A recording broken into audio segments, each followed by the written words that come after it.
êtes sur TV5 Monde, soyez les bienvenus dans ce nouveau numéro de Kiosque. Ravi de vous retrouver ici en plateau et sur les réseaux sociaux, sur Instagram, Facebook et Twitter avec le hashtag Kiosque. Nous sommes vendredi, voici le sommaire. Du roman d'espionnage au film d'épouvante, qu'est-il arrivé à Jamal Khashoggi dans le viseur Mohammed Ben Salman? MBS est-il un prince réformateur ou un futur roi brutal? Les Occidentaux semblent s'interroger. De quoi nous interroger?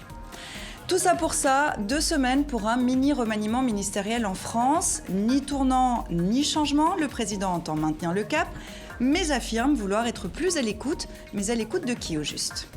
Ce fut un dimanche vert en Belgique, au Luxembourg et dans le Land allemand de Bavière avec des scores électoraux inédits pour les écolos. Nouveau souffle pour l'écologie politique ou dégagisme des partis au pouvoir? Une douce euphorie s'est emparée du Canada depuis mercredi à minuit. Désormais, le cannabis y est légal, histoire de couper l'herbe sous le pied au marché noir. Manne financière, mais potentiel risque sanitaire. Le Canada est-il un exemple à suivre? Pour commenter, décrypter et analyser cette semaine d'actualité, voici tout de suite nos kiosqueurs. Michael Zamès, bonjour, merci d'être avec nous pour votre premier kiosque. Vous êtes rédacteur en chef à Public Sénat, chaîne française d'information politique et parlementaire.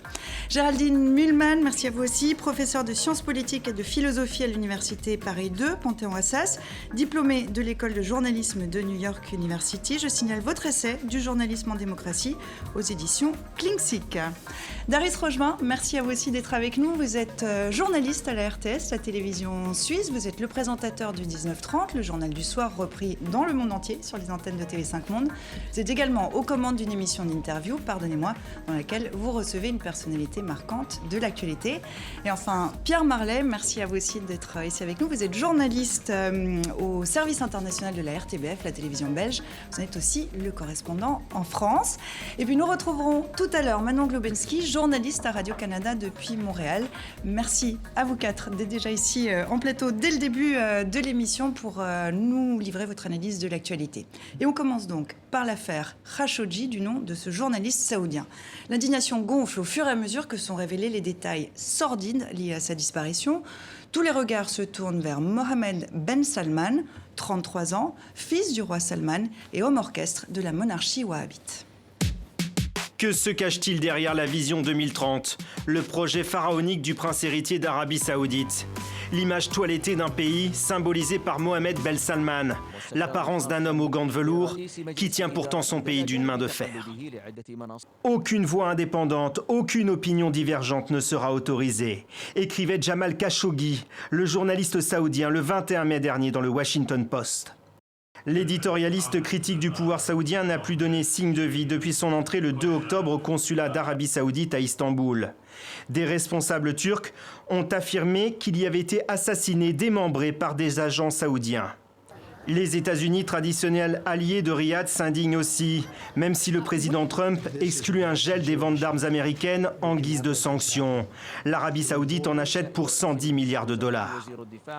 À 10 jours de l'ouverture du Forum économique de Riyad, plusieurs entreprises ont annulé leur participation. Le patron de la Banque mondiale également.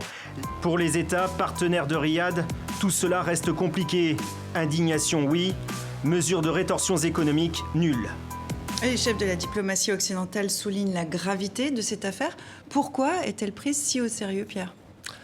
Écoutez, parce que c'est quand même une affaire complètement inédite et qui jette tout à coup le trouble sur cette présentation de réforme que donne Mohammed Ben Salman. Et je crois que ça doit un peu nous réveiller tous. En fait, le sentiment que l'on a en découvrant cette affaire, alors évidemment on n'était pas dans cette ambassade, on ne sait pas exactement ce qui s'est passé, mais d'après les éléments qui en sortent, on a le sentiment que ce pays présente une apparence de réforme. On a beaucoup parlé des femmes qui allaient pouvoir conduire, des femmes qui allaient pouvoir aller au cinéma, qui allaient pouvoir au stade, mais ça cache quelque chose d'autre. Et moi, ça me fait réfléchir un peu, je fais un peu le parallèle avec l'arrivée de Bachar el-Assad au pouvoir en Syrie. À peu près le même âge, quand Bachar el-Assad est arrivé en 2000, président syrien, il avait 35 ans. Et on a vu à l'époque les mêmes commentaires sur une réforme, un modernisme, quelque chose qui allait changer. On a vu ce que ça a donné. Et donc, je pense que c'est ça qui jette le trouble. Quelle est la véritable volonté de réforme de l'Arabie Saoudite? On peut franchement douter. Vous soulignez le côté réformateur, mais on en a suffisamment et souvent parlé à Kios pour savoir aussi qu'il y a la guerre au Yémen, il y a l'embargo sur le Qatar, l'histoire invraisemblable avec le Premier ministre libanais. Les violations des droits des femmes notamment dans le pays. On découvre quand même pas qui est Mohamed Ben Salman aujourd'hui. Tout le monde a l'air de Mais s'étonner, y compris les chancelleries occidentales. L'ostentation de la force, n'est-ce pas, le fait que la force soit employée de manière aussi provocante au vu et au su du monde entier, a quelque chose vraiment de très révoltant et dont on ne peut pas faire abstraction, parce que ça n'est plus dans le pays, c'est à l'extérieur, et ça révèle vraiment la violence de ce régime qui décapite tous les vendredis et qui a de la force une conception extrêmement primitive et barbare. Mais on se rappelle quand même qu'il y a eu 2 pays européens qui ont tenté à un moment donné sur cette guerre au Yémen de lever le petit doigt et de dire attends, c'est dangereux ce qui se passe, notamment l'Espagne et même l'Allemagne qui a levé le doigt pour dire arrête, halte au massacre. Mais finalement, tout le monde est rentré dans le rang. Pourquoi ? Parce qu'on sait très bien qu'il y a des contrats majeurs économiques aujourd'hui qui sont en jeu, des milliards d'euros, des milliards de dollars aussi pour les États-Unis. C'est le cas de la France absolument. Et le silence assourdissant qu'on a eu pendant plusieurs jours sur cette affaire, même si on ne connaissait pas les détails, qu'on le sait depuis quelques jours, est quand même très troublant de la part des États-Unis comme de la part de la France, parce qu'on a entendu une interview du président de la République française il y a quelques jours, c'était la semaine dernière, qui n'était pas encore très claire. Il a fallu peut-être attendre que Bruno Le Maire, ministre de l'économie, décide de ne pas aller au forum pour entendre la voix de la France. Même c'est Trump très tard. Va un peu plus loin maintenant. Exactement. Géraldine. On va peut-être parler donc de ce qui pourrait se passer. Moi, je suis assez pessimiste, je vous le dis tout de suite, sur le fait qu'on puisse, comme ça, mettre Mohamed Ben Salman hors du jeu. J'y crois pas trop. Mais La réelle politique va vite faire je le pense. Mais disons que pour le passé, je voudrais quand même faire une remarque. C'est incroyable, en effet, comment, à part les spécialistes, mais disons les profanes, et après tout, il y a beaucoup de profanes qui s'expriment sur les plateaux de télé, c'est bien normal. Enfin, quand même, il y a eu une naïveté qui a duré encore jusqu'au tout le printemps 2017, où on parlait du modernisme, l'effet de la jeunesse aussi, c'est quand même incroyable. Enfin, il y a toujours eu dans l'histoire des jeunes dictateurs, on a une façon quand même un peu stéréotypée d'y croire, de croire à la modernité, et notamment ce qui m'avait frappé, c'est au moment où il a fait ses atteintes anti-corruption, il avait mis dans le Carlton du Riad à peu près la moitié de sa famille, tout un tas de gens autour de la famille royale. Alors que lui-même achète à tour de bras dans le monde entier. Voilà. Oui, et là, qu'est-ce qu'on entendait ? On disait, oh là là, c'est monsieur propre. Et il y avait quand même pas mal de gens pour essayer d'y croire. Mais on est des naïfs. Alors c'était quand même un autoritarisme. Naïveté pour naïveté, il y a aussi de la naïveté dans la critique des Occidentaux quand on dit on ne pense qu'au pétrole, etc. C'est vrai, il y a le pétrole, il y a les intérêts financiers. Il y a aussi de la réelle politique bien comprise. Si c'est Ben Salman, ce sera quoi ? Si c'est pas le régime actuel, ce sera quoi ? Quand on parle avec des diplomates, beaucoup vous disent, bien sûr, c'est un régime barbare, intolérant, violent, primitif, mais si les Saouds tombaient, ça pourrait être pire encore. Ça pourrait être un islamisme encore plus incontrôlé. Alors, les Saouds sont réunis en conclave. Les sages de la famille royale sont réunis pour savoir quel sera le sort de MBS, comme on surnomme le prince héritier. Est-ce que la solution peut venir de l'intérieur concernant le prince héritier ? En tout cas, elle ne peut venir que de l'intérieur. Je veux dire, en tout cas, là où je pense qu'on se trompe, c'est de croire que des sanctions puissent être prises et que le monde fasse vaciller Mohamed Ben Salman, quel qu'il soit. Ça, je n'y crois absolument pas. Et je crois que je ne suis pas le seul. À l'intérieur, moi, je ne suis pas un spécialiste. Je ne vis pas à l'intérieur de l'Arabie Saoudite. Tout dépend du rapport de force qui existe à l'intérieur des Ben Saoud. C'est clair qu'il a des opposants. C'est clair que ça peut réveiller l'une ou l'autre révolution de palais, ça, on n'est pas sûr. Mais le frère cadet est rentré des États-Unis. Voilà. Mais a priori, en tout cas, je crois que Mohamed Ben Salman reste un personnage extrêmement puissant au sein de l'Arabie Saoudite, dans un pays sur lequel on a peu de prise.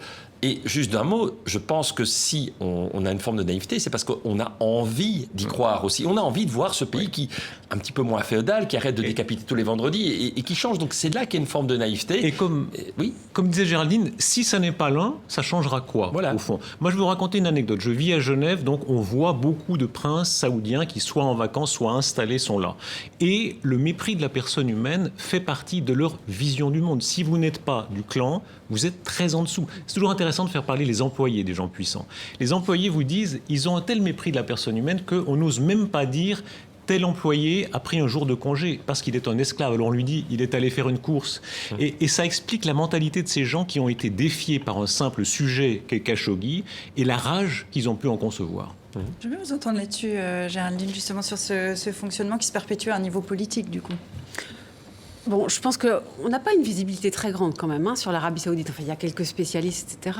Ce qui est sûr, c'est qu'ils ont la mémoire longue. Khashoggi, je prononce comme ça se lit. C'est un opposant qui n'était plus sur place, mais qui écrivait pour le Washington Post.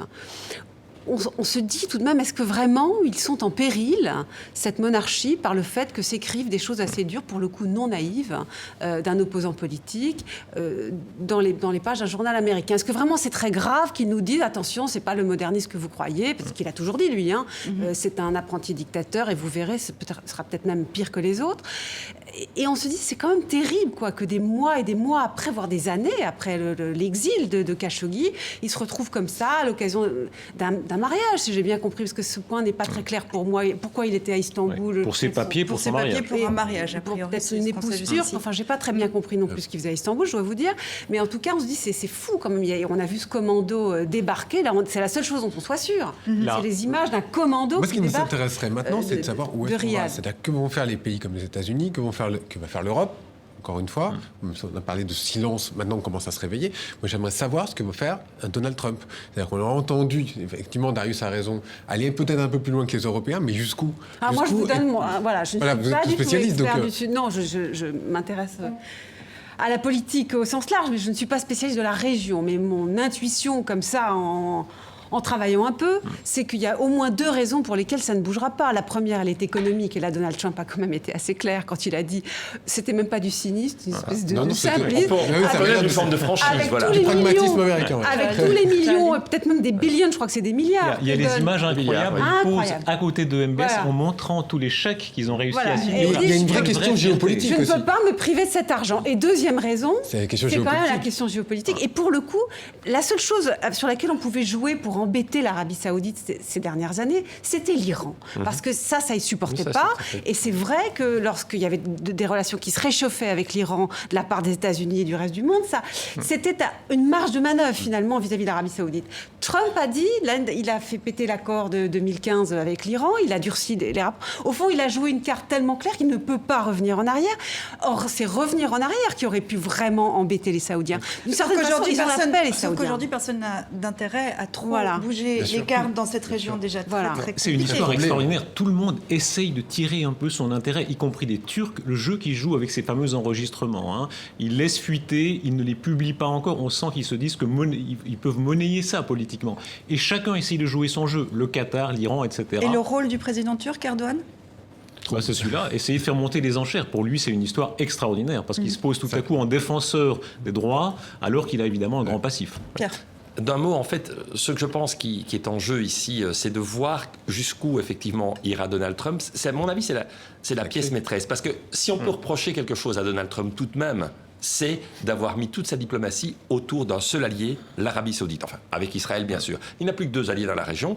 Comme le disait très bien ma voisine, c'est exact que d'avoir déstabilisé l'Iran au profit de l'Arabie Saoudite a donné les coups des franges complètement. Peut-être que quelque part, Mohammed Ben Salman s'est dit qu'il pouvait tout se permettre parce qu'il avait derrière lui, les États-Unis. Et je pense que c'est quelque chose là qui est quand même assez compliqué de la part de Donald Trump. Et c'est une inversion tout de même par rapport à l'époque d'Obama, qui avait tenté de rééquilibrer les choses sans laisser tomber, bien entendu, l'Arabie Saoudite. Il avait tenté de rééquilibrer les choses dans la région. L'histoire a quand même montré qu'une personne, un intellectuel, un écrivain, un journaliste persécuté, peut changer les choses. Souvenez-vous de Solzhenitsyn dans le bloc soviétique. C'est vrai. Voilà, ça a changé beaucoup de choses. Je pense que beaucoup, y compris chez les Saoudiens, en tout cas, sous-estimaient les réactions que ça allait provoquer. Même si à l'arrivée, comme dit Géraldine, il y a un tel intérêt de réalpolitik que sans doute qu'il ne se passera rien. J'allais dire qu'on peut l'espérer, qu'on le souhaite tous, parce que si ça ne fait pas bouger et éveiller les consciences, alors c'est qu'on a un vrai problème et que l'évolution des normes, elle est très, très grave. Si je peux me permettre, il y a quand même une morale de l'histoire qui est tragique. Je ne sais pas si vous avez lu le dernier papier de Khashoggi dans le Washington Post. Alors justement, on va le montrer. Donc le Washington Post l'a publié cette semaine mercredi. Ils espéraient bien pouvoir le faire avec lui. Enfin là, ils sont résolus à le faire sans lui. Ça serait donc sa dernière contribution. Et le journaliste y écrit sur la nécessaire liberté d'expression dans le monde arabe. Et il dit, et c'est la conclusion tragique de tous les printemps arabes et de tous les espoirs du printemps arabe, Selon lui, le seul pays où il y a une vraie liberté de la presse, c'est la Tunisie. Exact. Et tout le Liberté reste, d'expression, même c'était plus là, largement. en dessous.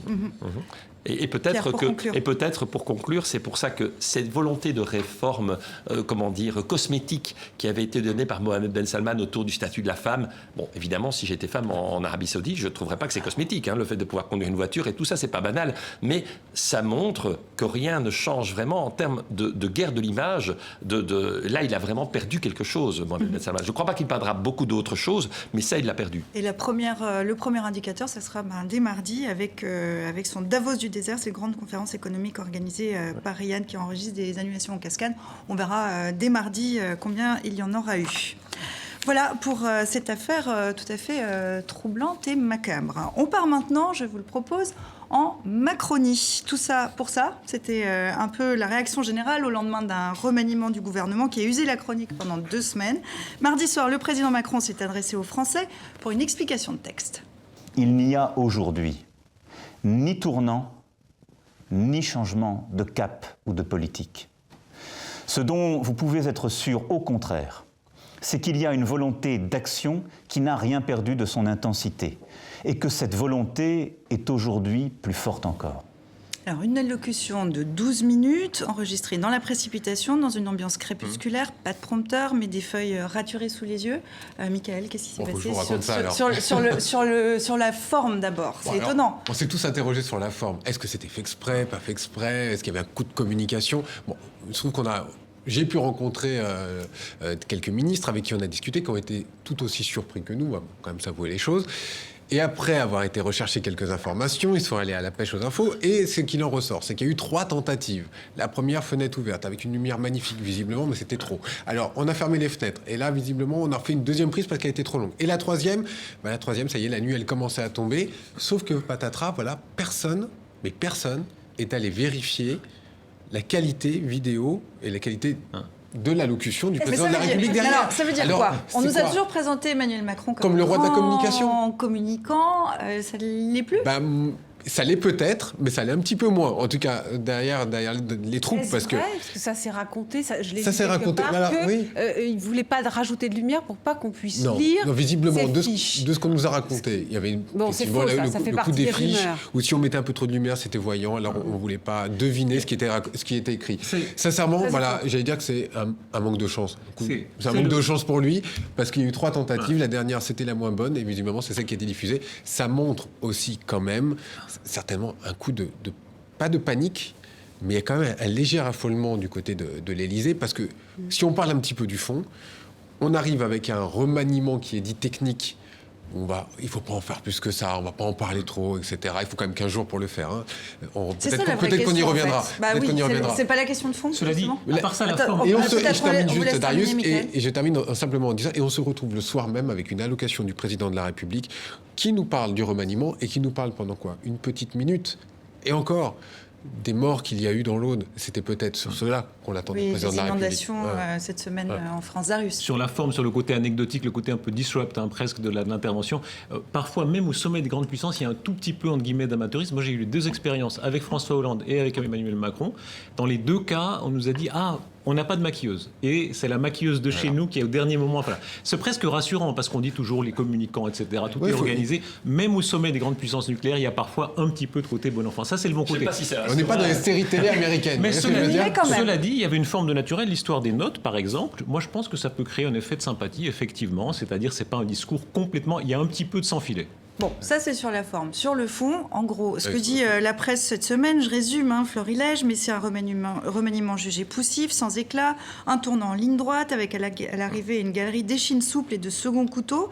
2 semaines pour en arriver à ça, c'est un peu ce que vous disiez. 2 semaines pour arriver à un remaniement comme celui-là, c'est un peu trop long et c'est un peu court en même temps? Moi, je trouve que c'est pas très grave, ça. Le timing, le fait qu'on réfléchisse avant de remanier...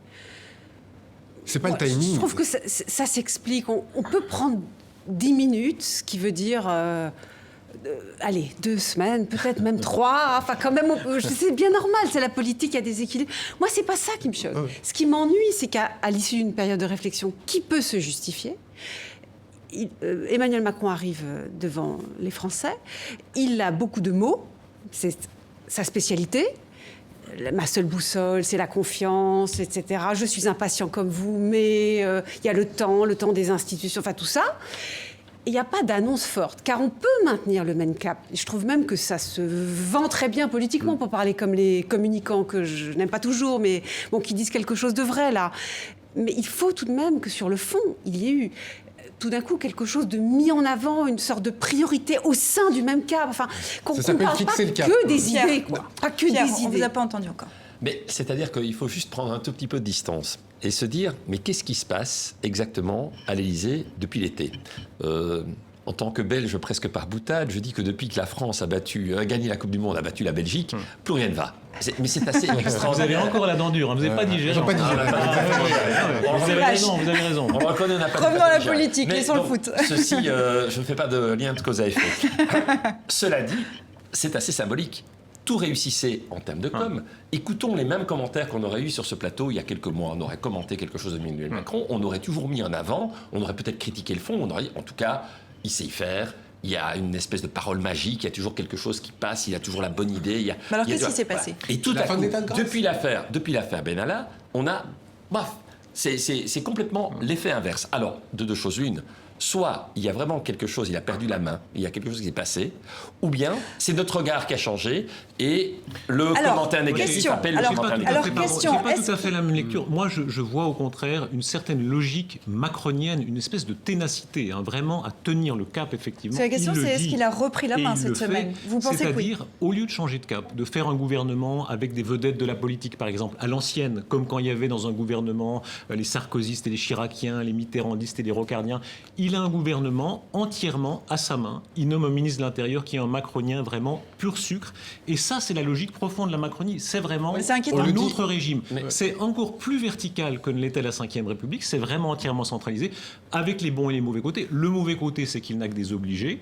Les bons côtés, c'est qu'on n'a pas de cirque politique, des gens qui échangent simplement des petites phrases. On a un vrai gouvernement qui peut travailler. C'est complémentaire. C'est-à-dire que je suis tout à fait d'accord avec cette analyse. Mais simplement sur le plan de l'image, il y a quelque chose qui ne fonctionne plus. Ça, c'est vrai. Et de la réception, il y a vraiment quelque chose qui ne passe plus. Par contre, sur le fond, il n'a pas changé et il tient complètement, je suis entièrement d'accord, il tient toutes les forces politiques. Michael, vous qui arpentez les couloirs parlementaires, c'est pas il paraît, on le sait. Qu'est-ce qu'il se dit ? Qu'est-ce qu'il dit là-bas ? Comment c'est perçu ? Que le vernis commence un petit peu à craqueler, mais il tient quand même la barre. On va pas non plus se... Parce que là, il a repris la main cette semaine. Parce que... Il y a eu une tentative de reprise. Est-ce que ça a marché ? Est-ce que ça a marché ? Je pense que c'est un tout petit peu tôt pour se dire si ça a fonctionné. Il a la main. Est-ce que... Je suis d'accord avec toi, Darius. Il n'a pas forcément perdu la main. Est-ce que c'est une tentative simplement de reprendre dans l'opinion publique et de dire d'affirmation du président de la République face à des circonstances ? Voilà, il a fait une sorte de mea culpa aussi. C'est une des premières fois qu'on l'entend à ce point-là. Ça fait quelques jours déjà qu'il avait amorcé cette tentative de mea culpa. Là, on y va petit à petit. Simplement, il a retracé une ligne. Elle est ce qu'elle est. C'est la politique qui est menée aujourd'hui. Concernant le gouvernement, juste un point qui est à noter. Pourquoi ça a été aussi long, 15 jours ? Il y a eu de nombreuses personnes qui ont refusé les postes de ministre. Et ça, c'est une des premières fois que moi, j'entends ça. C'est des gens de gauche, mais surtout de la société civile. Pourquoi ? Parce qu'aujourd'hui, ça n'attire plus. La politique n'attire plus forcément... qui était pardon aussi des inconnus, cela dit. Peut-être inconnus du grand public aujourd'hui, mais elle dit quelque chose aussi du système politique dans lequel on est et de la politique aujourd'hui telle qu'elle est. Géraldine, pour conclure rapidement là-dessus. Peut-être dans ces conditions-là, c'est particulièrement difficile. Tout le monde sait que les ministres sont très tenus. Tous les propos écrits doivent être relus en permanence, par Matignon, voire au-dessus. C'est vraiment... je veux dire... D'ailleurs, il le paye très au prix fort, me semble-t-il, c'est qu'il n'y a pas de personnalité émergente au sein du parti qu'il a fondé En Marche. Il n'y a pas de personnalité qui est poussée de temps en temps à la gueule, qui se soit distinguée, pas forcément dans l'affrontement, mais une personnalité. Mais quoi. c'est Ça n'arrive pas. Vu de Suisse, c'est quand même fascinant. Je viens d'un pays où le pouvoir est tellement partagé. Oui. Il y a 7 dirigeants qui se partagent le pouvoir. Bienvenue au club. Là, voilà, pareil. Là, vous avez un seul pouvoir. Vous avez un gouvernement, quand même. Même, je sais pas, un Malraux, par exemple, était quelque chose, même sans De Gaulle. Un Sarkozy a pu être quelque chose sans Chirac, etc. Là, un Castaner, qu'est-ce qu'il est sans Macron ? Il n'a que des obligés avec des inférieurs, mais ça marche. On va avancer. Mickaël, vous parliez de vernis qui craque. On a un autre exemple cette semaine, c'est peut-être celui de Jean-Luc Mélenchon. Le jour même du remaniement, le domicile du député Jean-Luc Mélenchon, donc, et le siège de son parti, la France Insoumise, était perquisitionné. Une enquête a été ouverte suite à cela pour violence et menaces sur les enquêteurs. Jean-Luc Mélenchon a disjoncté. On n'est pas des voyous, on n'est pas des bandits. C'est pas de la police que vous êtes en train de faire. C'est ce que je veux, monsieur. Vous ne touchez pas, vous ne touchez pas. Au nom de quoi vous m'empêchez d'entrer dans mon local? Au nom de quoi? Qui vous a donné cet ordre? Je suis un parlementaire. Touchez pas, monsieur Mélenchon. Vous ne me touchez pas. Ne touchez pas. C'est vous qui touchez. Non, je ne vous touche pas. Je vous dis que vous n'avez pas à m'empêcher d'entrer dans mon local. Nous ne sommes pas des voyous, des bandits. Allez faire votre métier de policier. La République, c'est moi. C'est moi qui suis parlementaire. Poussez-vous de là et ouvrez-moi cette porte. Elle craque. Ça fait 2 fois que vous dites que je suis un sauvage. Parce qu'il y a un policier qui prend quelqu'un. Allez, vas-y, essaye de me pousser pour voir. Ne touchez pas, vous ne me touchez pas. Allez, touche-moi pour voir. Touche-le. Vous prenez pour qui? Touche-le. Hein, vous n'êtes pas le procureur, vous? Un procureur avec un gilet pare-balles? Un truc de police? Oui. Celui que vous venez de pousser. Qui? C'est vous que je pousse. Lui, là. Mais c'est un procureur, il fait pas la justice, là. Géraldine, c'est une séquence hallucinante quand même, non? Oui, au sens où sa perception, en tout cas, fait l'unanimité. C'est-à-dire qu'il a disjoncté, avez-vous dit, a pété les plombs, c'était hallucinant, etc. Bon. Je vous propose quand même qu'on essaye de faire autre chose que les plateaux habituels sur le sujet, qu'on s'est tapé Avec toute plaisir. la semaine sur toutes On est les là pour télés. ça. Parce que, bien sûr qu'il a mal réagi, bien sûr que le procureur était dans son droit. Une fois qu'on a dit ça, on a quand même aussi le droit de réfléchir à notre droit français et à ce qu'il autorise. Je dois vous dire que je suis tout de même choquée, même si c'est légal, qu'un procureur puisse, dans une enquête préliminaire, avant ouverture d'une information judiciaire, donc sans juge d'instruction nommé, avoir autant de pouvoir que l'aurait un juge d'instruction, c'est-à-dire faire des perquisitions au siège et au domicile d'un des partis politiques d'opposition les plus importants. Je trouve tout de même que ça pose une question qui n'est posée nulle part. Et vous savez, on fait la comparaison. Et votre avec réponse alors? Parce que Ma Jean-Luc réponse, ça Mélenchon n'est pas dit normal. c'est politique, etc. Ma position, c'est que il a eu tort de réagir comme cela. Le droit va dans le sens du procureur, mais ça ne me plaît pas du tout. Je vais vous le dire, il y a quand même ce problème de fond. Ça ne me plaît pas du tout de savoir que sans juge d'instruction, on puisse faire ce genre de perquisition, lui piquer tous ses ordinateurs, toutes ses photos, etc. Je rappelle que les perquisitions de siège et de domicile d'autres parlementaires, l'affaire Fillon par exemple, c'était un juge d'instruction qui avait ordonné cela en mars 2017. Il venait d'être désigné fin février 2017. Dans la plupart des affaires de Marine Le Pen, c'est un juge d'instruction qui donne les choses. Je trouve tout de même que ce point n'a jamais été Ce qui interpelle noté. quand même, et là-dessus, je ne sais pas si tout le monde est d'accord avec ce que vous dites, mais ce qui interpelle, c'est peut-être la violence qui se dégage aussi du personnage et de ses images. Est-ce que ça vous interpelle? Oui, cette violence m'interpelle, je suis d'accord, mais puisqu'on est dans les réactions, la réaction qui dit, voilà, c'est un juge indépendant, la justice indépendante en France.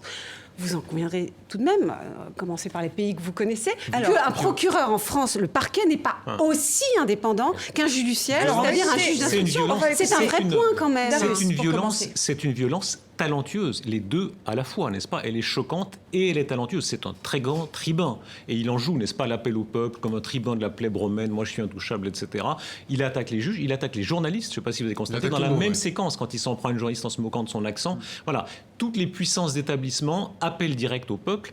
Dans un moment où on voit un populisme de droite qui devient tellement fort en Europe, notamment en Italie avec Salvini, on a là un populisme de gauche qui séduit aussi beaucoup, y compris dans l'outrance, y compris dans l'injure. Comme tous les plateaux de la semaine, on écarte ce point qui est aussi pas du tout le dans l'autre sens. Alors, Mickaël, quand on entend toute la semaine la France insoumise sur les plateaux de télévision, et c'est vrai, ils disent pas ce que j'ai dit, disent que d'ailleurs. c'est une justice aux ordres de l'Élysée. Bon, c'est leur droit de le dire. Est-ce que c'est vrai? Moi, je ne suis pas placé ici pour juger. Simplement, on entend très bien ce que vous dites sur le juge d'instruction. Moi, ce que je juge aussi, c'est les actes, ce qu'il a fait, ce qu'il a dit devant tout le monde. Tout ça est aussi une sorte de cirque politique français. Et on va pas ici, il faut pas se leurrer. Je veux dire, tout ça a été fait aussi à dessein. C'est-à-dire que en ce moment, Jean-Luc Mélenchon, il a un vrai problème de crédibilité au sein de son parti. Il a fallu se racheter auprès de sa base. C'est pas pour rien qu'aujourd'hui 70% de sa base disent qu'ils sont derrière Jean-Luc Mélenchon. Ça pousse en interne pour pouvoir le remplacer. Et plaît en interne. Il n'arrivera pas à s'ouvrir. Il n'arrivera pas à aller chercher d'autres personnes que sa base. Donc c'est un coup presque pour rien pour lui. Conclure là-dessus. Tout le monde a raison autour de ce plateau, mais le fond du problème, c'est quel est le problème majeur ? Moi, je pense que le problème majeur aujourd'hui, c'est qu'effectivement, on vit dans une époque de populisme où l'état de droit est en danger de plus en plus et qu'il me semble qu'il y a une responsabilité politique minimale d'assumer un certain nombre de choses, y compris des perquisitions qu'on peut remettre en cause, mais peut-être pas de cette manière-là. Je constate tout de même qu'à chaque fois qu'un politique est perquisitionné, il s'en prend à la justice. Et ce que Jean-Luc Mélenchon a fait, je suis désolé, ça rappelle ce que Marine Le Pen fait, ça rappelle ce que François Fillon a fait. C'est toujours pareil. Si on élargit, ça pose la question de l'opposition en ce moment, puisqu'on a démarré avec Emmanuel Macron. Elle devient quoi l'opposition ? Pour Macron, c'est un cadeau fantastique. D'ailleurs, il a bien utilisé. On va regarder une dernière séquence, puisqu'on parle de l'opposition. On vous la doit. Darius, vous avez rencontré il n'y a pas très longtemps, une dizaine de jours, François Hollande. On écoute cette séquence savoureuse. Est-ce qu'on se dit « je reviendrai » ? Il ne faut surtout pas se le dire. On le pense ? On peut parfois le penser, mais mieux vaut pas le dire. Vous le pensez quand ? En vous rasant ? Vous le pensez... Ça, c'est une vieille formule. Ouais. On peut la rafraîchir. À quel moment, alors ? Non, jamais. Bon, bien sûr que vous y pensez. Non, Quel âge avez-vous ? On ne le demande plus à partir d'un certain âge. Alors, j'ai 64 ans et vous voyez... C'est l'âge de recommencer, non ? Non, c'est l'âge d'être sage. Darius, vous avez bien failli avoir un scoop. Oui. Bon, c'est l'anti-Macron, c'est fascinant. Il était à Genève, là, c'est une réunion publique, et c'est l'anti-Macron. C'est-à-dire, il l'assume. Il dit, moi, je suis la vieille politique, mais la vieille politique va revenir. Et on sent qu'il a très, très, très envie que ça revienne. Voilà. Qui sait ce qui se passera ? Mais c'est l'anti-Macron. C'est un homme qui a construit sa carrière avec tous les courants du Parti socialiste, avec des dosages subtils, etc. Alors qu'on parlait tout à l'heure de cette autre présidence où on a un chef qui mène. Pour conclure, Mickaël, parce que vous l'avez reçu à Public Sénat aussi il n'y a pas très longtemps. Quelque chose de très surprenant avec François Hollande, c'est qu'il ne cesse de répéter que rien ne se passe jamais comme c'était prévu. Et il ne cesse de répéter ce mantra. Pourquoi ? Parce que c'était pas sûr qu'il devienne président de la République, c'était pas prévu pour cela, c'était pas prévu qu'il ne se représente pas. Alors il laisse les portes toutes ouvertes et il dit j'y pense très fort, mais il ne faut jamais le dire. Mais rien ne se passe vraiment comme c'était prévu. Et peut-être qu'il reviendra. Allez savoir, la politique française est un petit peu volatile en ce moment. Si vous nous rejoignez maintenant, soyez les bienvenus dans Kiosque. On continue à passer en revue l'actualité de la semaine avec Michael Zamès de Public Sénat, Géraldine Mühlmann, professeure de sciences politiques et de philosophie, Darius Rochemain de la RTS et Pierre Marlet de la RTBF. Ce fut un dimanche vert chez vous et ailleurs aussi, 3 scrutins, 3 enjeux le week-end dernier en Bavière, Allemagne, au Luxembourg et donc chez vous en Belgique, Pierre. Les écologistes du parti écolo ont réalisé une percée notable. Élection municipale ce dimanche en Belgique. Constat, les partis traditionnels s'inscrivent en recul en Wallonie et dans la région de Bruxelles au profit des Verts et de la gauche radicale. À Bruxelles, cet ancrage local est réussi. Si le socialiste Paul Magnette arrive premier des voix de préférence à Charleroi, le PTB, parti marxiste, se hisse deuxième dans la grande ville wallonne, devant le mouvement réformateur libéral du Premier ministre Charles Michel, qui affiche des résultats décevants, notamment à Bruxelles-Ville, Molenbeek, Ixelles, l'EMR critiqué entre autres pour son alliance avec les nationalistes flamands. Mais la grosse surprise du scrutin à 7 mois des législatives en Belgique, c'est la percée des Verts en Wallonie, comme dans la région Bruxelles-Capitale. Les écolos s'adjugent près de 17% des voix et se sentent pousser des ailes. Alors, on peut vraiment parler d'une percée verte en Belgique dimanche dernier ? Oui, c'est d'ailleurs le seul point commun entre les 3 régions du pays, c'est que les écologistes, les Verts, progressent partout. En Wallonie, en Flandre, à Bruxelles. Avec une différence tout de même, c'est qu'ils augmentent partout, mais alors à Bruxelles, c'est un raz-de-marée. 14 coalitions sur 19, donc il y a 19 bourgmestres, ils entrent dans 14 coalitions sur 19, 3 bourgmestres écologistes. Donc oui, un raz-de-marée vert. Alors, ça c'est le premier point. Alors comment ça s'explique ? Je ne pense pas que ça s'explique par des raisons vraiment populistes. Je pense que ça s'explique d'abord par un climat ambiant. Le climat est au vert, le climat est à l'inquiétude. Le mot climat suffit sans doute. Quand j'ai entendu lundi le rapport de l'ONU, je me suis dit... le rapport du GIEC. Voilà, le rapport qui du était GIEC. alarmant, Très alarmant. Ça, à mon avis, vapeur. ça fait quelques pourcents en plus. Voilà. C'était pas concerté, je pense. Je ne suis pas sûr que c'était concerté avec les instances politiques écologistes en Belgique. La météo, effectivement, on en parlait avant sur ce plateau. Voilà. Ici même, on se dit, tiens, il fait vraiment très très chaud. Alors, c'est peut-être un hasard météorologique, mais on se dit, c'est un pour signe. ceux qui nous regardent, parce qu'on nous regarde un peu partout, cette émission enregistrée à Paris, il y a une espèce d'été indien qui est complètement inhabituel. Pareil en Suisse, pareil en Belgique. Et donc, pour terminer, pourquoi est-il plus fort le courant écologiste à Bruxelles qu'ailleurs? Parce que la percée est beaucoup plus forte dans les grandes villes, la plus grande ville, Bruxelles, qui a l'impression de suffoquer, où il y a un problème de mobilité, il y a des problèmes réels. Et je pense que de plus en plus, il y a une classe moyenne là qui s'est constituée, urbaine dans les villes, qui vit bien dans les villes avec beaucoup d'immigration, de populations différentes, mais qui a une inquiétude véritablement climatique. Ça veut dire pourquoi aussi? Ça veut dire que l'écologie n'a pas été captée par les partis traditionnels. On peut l'avoir au Luxembourg, on peut l'avoir en Allemagne, si on en parle de la Bavière, on peut l'avoir en France, mais partout ailleurs. C'est-à-dire, que font les partis traditionnels de l'écologie? Moi, c'est un vrai point d'interrogation. Dans le cas de la Belgique, il y a quand même un peu des casseroles, que ce soit l'EMR ou les socialistes. Alors, ça a aussi coûté un peu des voix, j'imagine. Tous les partis traditionnels sont en recul. En Belgique, avec des différences. On l'a vu dans le sujet, on parle de Paul Magnette, une des grandes figures socialistes qui fait un très gros score à Charleroi. Donc on voit que les socialistes ne s'effondrent pas dans les grandes villes wallonnes. Ils s'effondrent dans les grandes villes flamandes. Donc là, c'est un premier élément d'explication. Un deuxième élément, c'est qu'il y a un peu partout une distance de plus en plus forte vis-à-vis des partis traditionnels qui... Les gens trouvent qu'ils ne remplissent pas complètement ce qu'on leur demande. Mais je pense que l'écologie en Belgique par rapport à la France, par exemple, est beaucoup plus ancrée politiquement et sociologiquement. Ce sont des partis qui sont là depuis longtemps et qui sont assez professionnels. En Suisse, percée verte aussi. En Suisse, pareil, on a publié un sondage dans les élections l'an prochain. Les Verts, c'est le parti qui progresse le plus. Et comme dit Pierre, ils ont l'esprit du temps. C'est l'esprit du temps qui nous gouverne tous. Il y avait les marches pour le climat samedi passé. Et j'étais au bord de la manifestation, et alors bon, c'était plutôt des gens de gauche, verts, etc. qui manifestaient, mais c'était dans la grande rue Marchande à Genève, je voyais beaucoup de couples, visiblement plutôt de droite, bourgeois, qui venaient, qui me glissaient à l'oreille, ils ont raison, moi aussi j'ai envie de venir. Ça, c'est nouveau. C'est ce moment où le mouvement, les idées SM contaminent toute une société. L'écologie politique peut avoir son moment en ce moment? Je pense que non seulement ils sortent des mouvements traditionnels, mais ils sortent de l'obsession qui parcourt toute la classe politique dans toute l'Europe, qui est l'obsession de l'immigration. C'est pas leur question numéro un. Et je pense d'ailleurs que ça montre aussi qu'une vraie alternative générale... L'un peut aller ensemble, les deux peuvent aller ensemble.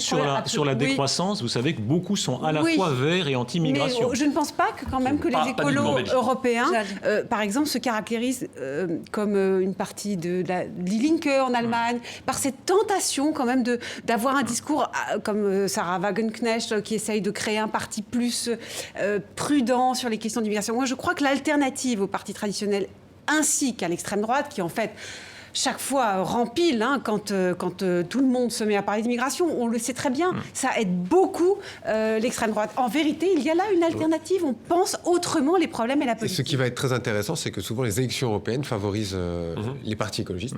Et on nous dit aujourd'hui que ce seront les populistes contre les progressistes, donc deux camps.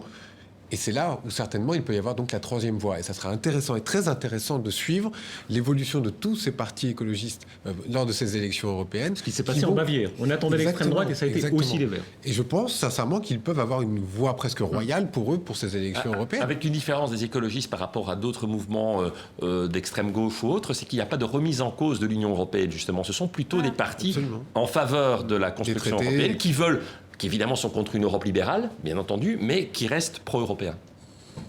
Darius ? Non, voilà, c'est cette force extraordinaire. Moi, j'ai vu, je suis dans un pays, la Suisse, où tout à coup, après les grands accidents nucléaires, on a décidé de renoncer au nucléaire. Voilà, c'est pas encore fait, c'est très loin, c'est dans beaucoup d'années, mais c'est quand même des caps extraordinaires. Il y avait un lobby nucléaire tellement puissant chez nous. Le monde a changé. Et les européennes, on verra si ces poussées vertes se confirment au niveau des européennes. Elles se tiendront dans l'ensemble des États membres entre le 23 et le 26 mai prochain. On retrouve maintenant au Québec Manon Globensky. Bonjour Manon, vous êtes journaliste à Radio-Canada. Merci d'être avec nous depuis Montréal en ce vendredi matin en ce qui vous concerne. Avec vous, on va parler de cette nouvelle qui a fait le tour du monde. On en a senti la fumée jusqu'en Europe. Après l'Uruguay, le Canada est devenu cette semaine le second pays au monde à légaliser le cannabis. De Terre-Neuve, au beau milieu de la nuit, régnait comme une douce euphorie. Des effluves de joie émanent de dizaines de personnes à l'idée d'acheter leur premier gramme de cannabis légal. Dans la boutique, même exaltation. Ici, la première transaction bancaire est saluée comme un triomphe. Je n'arrive pas à imaginer que nous y sommes arrivés. Toutes ces années de lutte ont payé, le cannabis est légal au Canada et tout le monde devrait en profiter. Une des salles de vente ouvertes au Québec est montrée à la presse. Avec du cannabis présenté dans des emballages semblables à ceux des médicaments, le lieu ressemble plus à une pharmacie qu'à un coffee shop d'Amsterdam. Emballage discret, pas de libre service, les magasins cannabis se veulent aussi neutres que possible. Ça ne fera pas la promotion du cannabis. Ça ne fera pas de marketing et ça n'aura pas de programme reconnaissance où on ne fera pas de dégustation. Tout ça est proscrit, c'est dans la loi. Une loi qui vise avant tout à assécher le marché illégal et à contrôler la qualité des produits. Une loi qui a ses détracteurs. Ce médecin craint un accroissement de la consommation chez les jeunes Canadiens. L'âge des permis pour utiliser le cannabis récréatif, c'est 18 ans. Mais on sait que le cerveau est encore en phase de développement, jusqu'à 25 ans. Des avertissements dont le jeune public de consommateurs ne semble pas avoir entendu parler. À 3,50 € le gramme, les prix se veulent plus abordables que ceux des dealers. Ça va être tellement bien. Avant, c'était juste de la restriction. On avait peur de fumer dehors. On avait peur de fumer à cause des policiers. Le cannabis sera vendu en fleurs séchées, moulues, en huile ou encore en pilules. Un marché qui s'annonce juteux, aux retombées évaluées à 4 milliards d'euros par an. Des serres horticoles ont été rachetées pour les transformer en usines à cannabis. Ici poussaient encore récemment des orchidées. Ce sont désormais des fleurs de cannabis qui y bourgeonnent. Et avec nous depuis Montréal, Manon Globensky. Manon, visiblement, il y a déjà une pénurie. C'est l'euphorie au Canada? Le mot est choisi. Ça a été l'euphorie dès minuit, dès le début de la légalisation dans les provinces où on ouvrait les magasins à minuit. Les gens ont fait la file. La bonne humeur était au rendez-vous, bien sûr. Au Québec, on a commencé à faire la file à 4 heures du matin. Ici, à Montréal, pour des magasins qui ouvraient à 10 heures. Donc, oui, vous l'avez dit, il y a un grand enthousiasme qui a fait que les tablettes se sont vidées assez rapidement. On a passé un nombre record de commandes aussi par Internet, parce qu'à certains endroits, il n'y a pas de point de vente physique. Et on est en rupture de stock. Il a fallu 3 ans au gouvernement de Justin Trudeau pour tenir cette promesse électorale. C'est chose faite. Ça plane pour lui, politiquement parlant? Ça aurait été difficile pour lui de ne pas avoir respecté cette promesse. C'était vraiment une des promesses centrales de sa campagne en 2015. Il faut dire que ça arrive quand même un petit peu plus tard que ce que le gouvernement avait promis. Il avait dit au plus tard le 1er juillet. On est 2 mois et demi plus tard. Et c'était, entre autres, pour donner le temps aux provinces, aux corps policiers d'être prêts. Je vous signale, Sylvia, qu'il y a quand même eu, là, dans les jours avant, et on l'entendait un peu dans le sujet, là, beaucoup de craintes exprimées par rapport aux effets du cannabis. Pourtant, on a l'expérience du Colorado dans le pays voisin qui a légalisé déjà depuis quelques années. On sait que ça n'augmente pas nécessairement la consommation, mais ça a été, dans la couverture médiatique, un peu apocalyptique juste avant, comme si les gens ne consommaient pas déjà du cannabis, mais illégalement. Pour Justin Trudeau, ce qui est bon, c'est que dans les sondages d'opinion, les gens ne s'opposent pas à la légalisation du cannabis, même si on ne peut pas dire qu'il y a un grand enthousiasme. Alors, ce qu'il faut bien comprendre, c'est que la loi fédérale fixe les règles générales, mais les provinces et les territoires peuvent les adapter. Dans le cas du Québec, ça va être a priori un petit peu compliqué.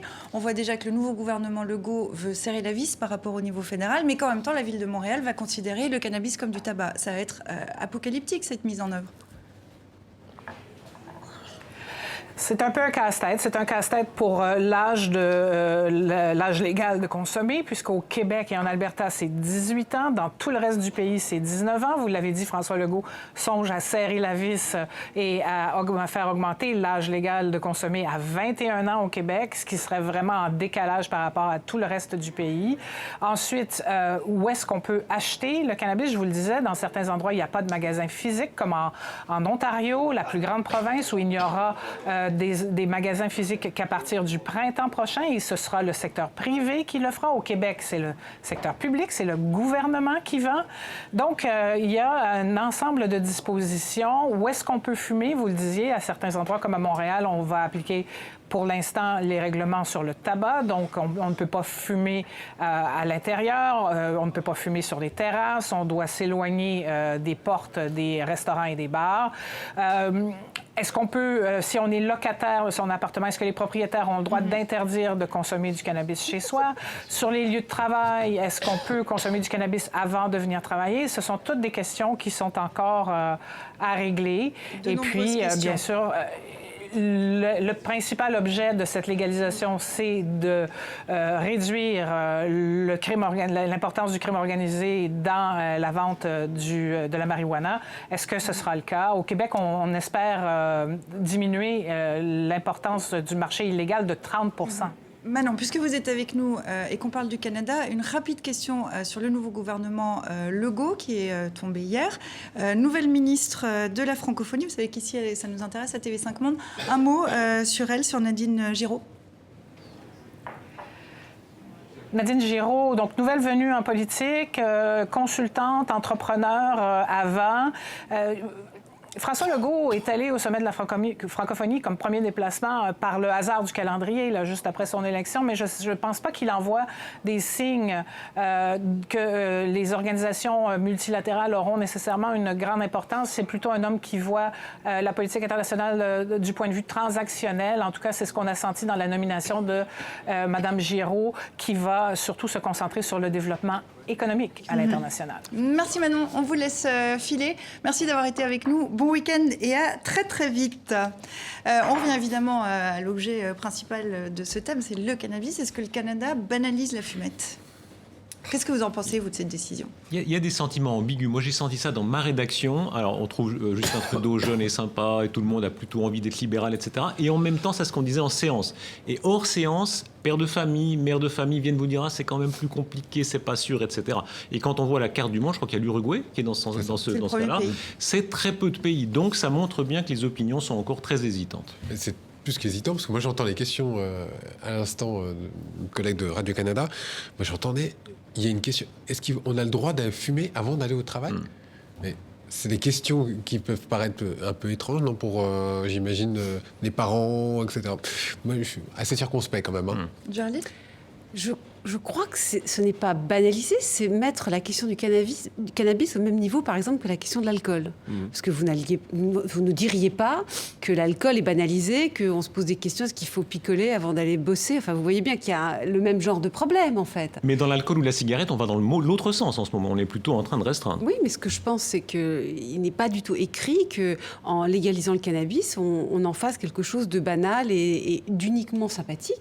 Il va y avoir des voies aussi pour faire de la prévention, pour dire que c'est mauvais pour les ados, comme boire n'est pas très bon pour, voilà, et même plus tard, mais simplement le cannabis va rejoindre le vaste espace de la prévention qui, à un moment donné, dans un choix de société, est considéré comme plus intéressant que la sécurité. Légaliser, prohiber, ça pose des questions sanitaires. Enfin, quels sont les risques ? Ça, finalement, il n'y a pas tellement d'études qui sanitaires et économiques, parce que c'est vrai que, par contre, sur le marché noir, ça, c'est la vraie bonne idée. Ça casse le marché noir. Voilà. Assécher le marché noir, c'est la vraie bonne idée. Mais qu'est-ce qui, aujourd'hui, quand on est au Canada, finalement, vous pouvez aller sur le Darknet, vous commandez n'importe quel type de drogue, pourquoi aller se déplacer dans un magasin ? C'est pourquoi beaucoup de professionnels de la santé en Belgique trouvent que ce que le Canada a décidé va dans le bon sens, parce que voilà, il ne faut pas s'aveugler. À un moment donné, on trouve du cannabis très facilement dans n'importe quelle ville d'Europe et du monde, et d'Amérique, bien entendu, pour le Canada. Donc, à un moment donné, il faut voir la réalité en face. La grande question, c'est de voir comment on va encadrer ces décisions et voir un peu quel discours on va donner. Ce qui est un tout petit peu inquiétant, mais c'est un petit peu normal. C'est nouveau, c'est le côté euphorique et le côté festif, comme si le cannabis était reçu comme... Si le message qui est reçu, c'est de dire... vous voyez bien que c'est pas dangereux, on peut y aller carrément. Ça, ce sera dommage parce que les professionnels de la santé sont unanimes aussi pour dire que oui, le cannabis comporte des risques, particulièrement chez les jeunes, particulièrement avant 25 ans, et que donc ça doit être signalé un peu comme on le fait pour le tabac. Je pense que c'est la seule solution, c'est d'encadrer clairement le discours, dire... Et puis l'encadrement dit taxe peut-être aussi. Et là, il y a une vraie manne financière pour un pays comme le Canada. On a fait les reportages, ça rapporte énormément d'argent. C'est quand même intéressant pour un État. Mais je ne crois pas que c'est la vraie motivation. Je pense que le débat majeur... Alors bien sûr... Non, c'est une question de santé publique. C'est d'abord une question de santé publique. Je crois que la question est d'abord de santé. Financière, je pense que c'est je suis cynique. Oui. Non, vous êtes très réaliste. Voilà. Problématique aussi pour les gouvernements. Non, mais c'est un discours qu'on entend toujours, qu'on entend sur l'alcool, qu'on entend sur le tabac. Voilà, ça rapporte de l'argent, etc. Donc oui, bien sûr. Mais le fond du débat reste avant tout, je crois, au niveau de la santé. Et de la délinquance et de la criminalité. Parce que la question... Tout à fait. Excusez-moi de vous... Non, mais vous avez raison. Pas pour non, mais vous avez raison. Mais tout de même, le fait que ce ne soit pas légalisé, ça entretient des bandes avec de la violence latente et au fond de la petite délinquance qui coûte elle-même beaucoup, parce que c'est aussi l'économie sur ces services-là, policiers, qui peut être ajoutée à la manne que vous dites sur le plan fiscal. Et c'est intéressant de se dire que finalement, même pour diminuer la consommation de cannabis, on y arrivera peut-être mieux sans la prohibition. Quoi. Oui. Mais je suis d'accord qu'il y a un effet festif au début, mais bon. On est toujours schizophrène sur ces questions. J'entendais vos questions tout à l'heure. Voilà, on en rit, on plaisante, on dit ça plane, etc. On joue là-dessus. Et en même temps, on sait qu'il y a des dangers sanitaires. C'est pareil pour l'alcool. On en rigole. Et en même temps, et notre société est dans un point très schizophrène en ce moment, parce qu'il y a un côté très hygiéniste où on essaye de restreindre.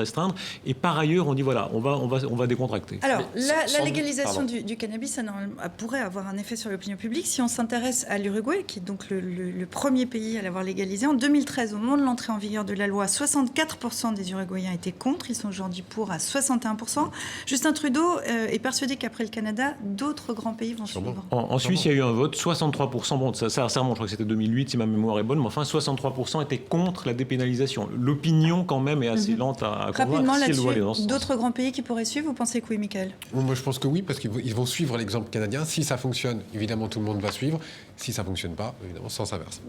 Simplement, le parallèle était intéressant sur l'alcool. Voilà, on a asséché au niveau de la prohibition. Voilà, on a bien vu aux États-Unis ce que ça a donné de prohiber l'alcool.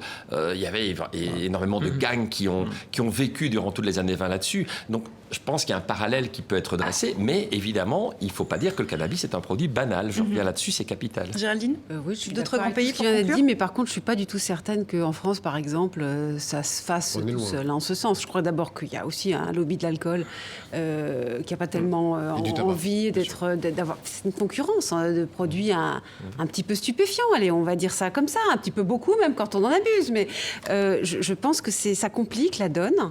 Et je crois qu'il y a aussi un problème idéologique. Il y a un discours politique conservateur qui a besoin absolument de ce genre d'interdits, de les répéter avec un vrai écho dans l'opinion publique. Donc je ne crois pas que ça ira de source. Ça coulera de source.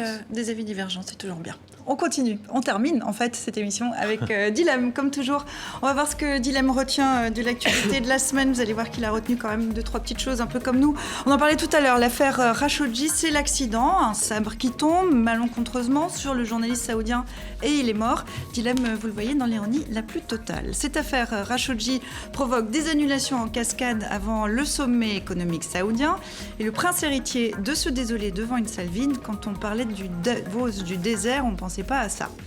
Le Brexit au menu du sommet européen cette semaine. L'Union européenne donne plus de temps à Theresa May pour revoir sa copie. Trop sympa, constate la première ministre britannique du fond d'un sablier.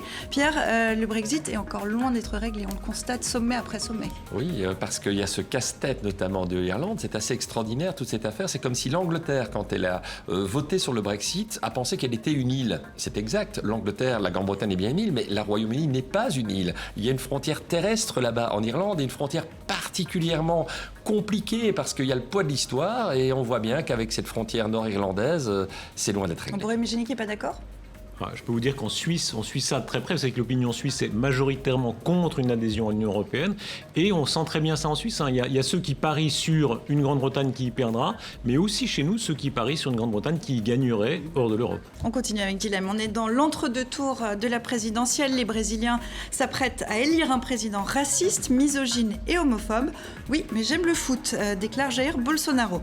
Et enfin, le Canada, on en parlait aussi. Le Canada légalise le cannabis. Le Premier ministre canadien Justin Trudeau présente fièrement son plan pour lutter contre le trafic de drogue. Plan évidemment avec un T, vous l'aurez noté. Merci à vous quatre d'être venus en plateau pour décrypter cette actualité. Merci à vous qui nous regardez aux quatre coins de la planète fidèlement semaine après semaine. Je vous dis à vendredi prochain et avant ça, d'ici là, sur les réseaux sociaux.